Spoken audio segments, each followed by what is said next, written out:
il n'y a pas si longtemps, les femmes, elles avaient besoin de l'autorisation de leur mari pour travailler. Hein. C'est pas si vieux que ça. Bon. Donc, comme elles avaient besoin de l'autorisation de leur mari pour avoir un compte en banque et pour toucher leur salaire elles-mêmes, donc bon, c'était quasiment des mineurs assistés, les femmes. Mais en réalité, les femmes, elles ont besoin de travailler autant que les hommes aujourd'hui. Elles ont autant besoin de travailler que les hommes parce qu'elles ont besoin de s'assumer financièrement, parce que très souvent, c'est elles qui assument la famille au même titre que les hommes. Et effectivement, c'est essentiellement les femmes qui sont sur des temps partiels imposés, des petits contrats précaires, dernière embauchée, première licenciée. Dans certaines professions, moi j'ai pas mal d'entreprises de nettoyage aussi, dans mon secteur, où bah là elles sont... alors elles sont discriminées en tant que femmes, ouais, enfin... Oui, parce que généralement, enfin oui, les femmes de ménage, d'ailleurs on dit les femmes de ménage, mais c'est souvent des femmes qui occupent ce genre de poste.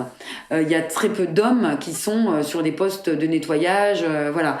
Donc elles sont discriminées dans le sens où elles sont victimes, enfin, elles se retrouvent déjà sur des postes précaires, elles se retrouvent sur des horaires carrément atypiques, soit des contraintes horaires très tôt le matin, soit très tard le soir, avec des vacations, plusieurs vacations, avec des salaires de misère, elles sont toutes à temps partiel.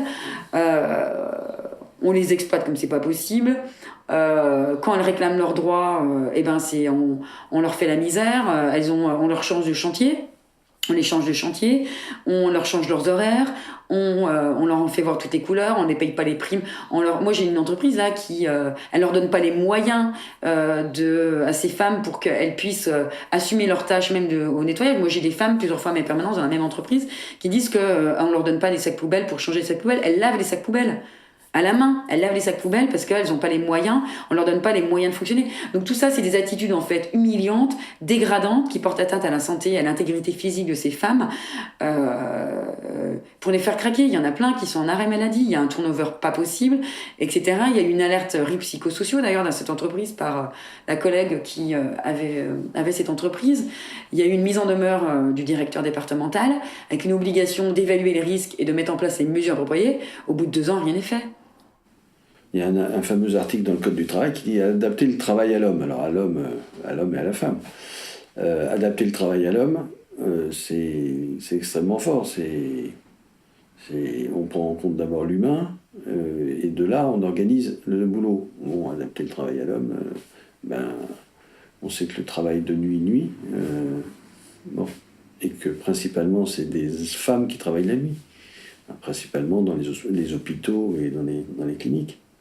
Le travail de nuit était interdit aux femmes. Une rigidité. Et il y avait que les hommes qui pouvaient travailler la nuit, sauf exception, et évidemment toujours les mêmes, services publics, etc. L'Europe a dit, on va mettre l'égalité de traitement. Et donc, l'égalité de traitement, c'est qu'on aligne les femmes sur les hommes, c'est-à-dire qu'elles peuvent travailler la nuit désormais. Et les cas que j'ai vus, c'est à la demande des salariées elles-mêmes qui a ce travail de nuit pour pouvoir s'occuper des gosses, pour avoir des primes de nuit, et donc ça met du beurre dans les épinards. Et voilà. Après, combien de temps elles tiendront comme ça? Et est-ce qu'au bout d'un moment, il n'y a pas un risque? Le risque pour la santé, il est certain, en travaillant de nuit, ça c'est certain. Mais il n'y a pas un risque, au final, d'inaptitude à avoir un tel rythme de travail et de vie. Ça, j'ai pas assez de recul aujourd'hui pour le dire. Mais je crains que ça se termine comme ça au final.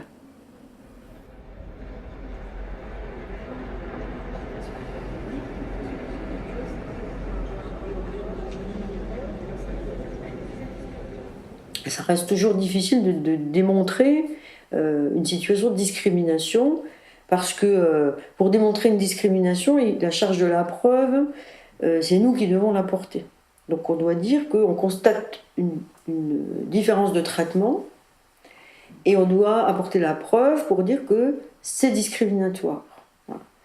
Pour apporter cette preuve, ça veut dire que l'employeur ne peut pas justifier de la différence de situation, la différence de traitement, par des raisons objectives, professionnelles, de qualification, d'ancienneté, voilà, des critères objectifs. Voilà. Donc quand nous on constate une différence de traitement, genre les écarts de salaire ou genre systématiquement des postes de direction qui ne sont pas, jamais confiés aux femmes, l'employeur va toujours répondre, évidemment, sauf à tomber sur les derniers des cons, mais bon, ça, on n'a quand même pas tant que ça, donc il va forcément trouver une réponse pour dire « oh mais là c'est pas pareil, mais là elle n'a pas tout à fait le même niveau de qualification, oui mais là elle n'a pas tout à fait les mêmes tâches, oui mais là elle n'a pas tout à fait le même niveau de responsabilité, oui mais là les compétences sont pas tout à fait identiques ». Autant d'éléments, de critères qui sont invérifiables. Et donc, du coup, pour apporter la preuve contraire de ce que dit l'employeur, c'est impossible.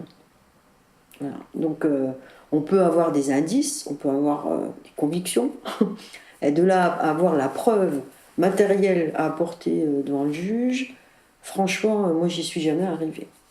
Les entreprises ont l'obligation de négocier des accords sur l'égalité professionnelle homme-femme ou, s'il n'y a pas de délégués syndicaux pour négocier les accords, d'établir des plans égalité professionnelle. Donc ce sont du coup des documents unilatéraux de l'employeur. Le problème de tout ça, c'est que c'est un bel affichage et que derrière, c'est pipeau, quoi. C'est du vent. Qu'il y a pas de moyens en plus coercitifs. Si l'entreprise ne respecte pas ou si ce qui est contenu dans l'accord ou dans le plan n'est que de façade, c'est pipeau. Donc les inégalités vont perdurer. Je vois pas comment, avec de telles mesurettes, on va pouvoir changer quoi que ce soit à la face du monde sur ce sujet. Et ça me gonfle, ça. Ça me gonfle particulièrement. Les femmes connaissent peut-être pas leurs droits non plus. Comme le Code du travail, la plupart des salariés ne connaissent pas les droits qu'ils ont. Donc les femmes ne les connaissent pas plus. Et donc on est très très peu saisi sur des affaires de discrimination en matière de salaire. Ça arrive, mais c'est quand même très peu fréquent. Les organisations syndicales et les institutions représentatives du personnel ne sont absolument pas, ça c'est un fait, sont pas investies du tout sur ce champ. C'est un champ qui leur semble complètement mineur.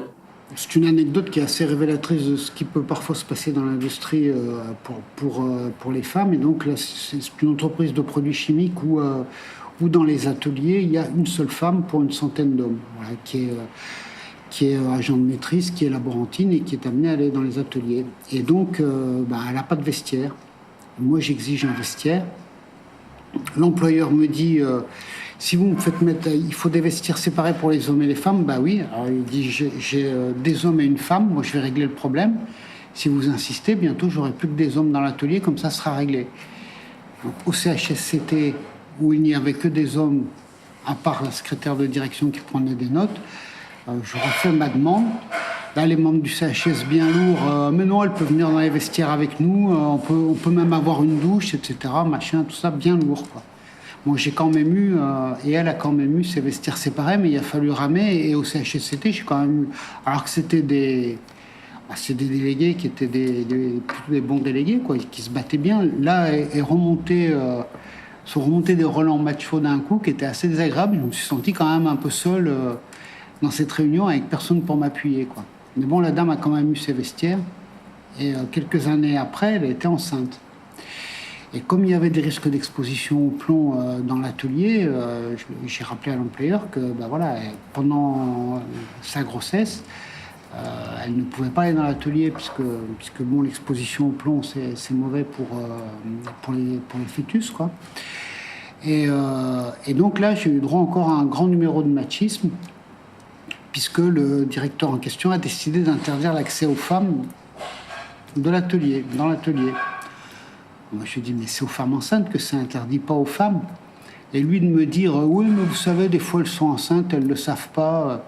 Et là, il a fallu à nouveau que je menace. C'est des situations vraiment où j'étais limite de mettre des PV pour discrimination fondée sur le sexe, quoi. Et finalement, il a renoncé, là, quand même aussi, à son côté, voilà. Mais c'est pour dire que ces situations ces comportements machos, ça existe, quoi. Ça existe encore.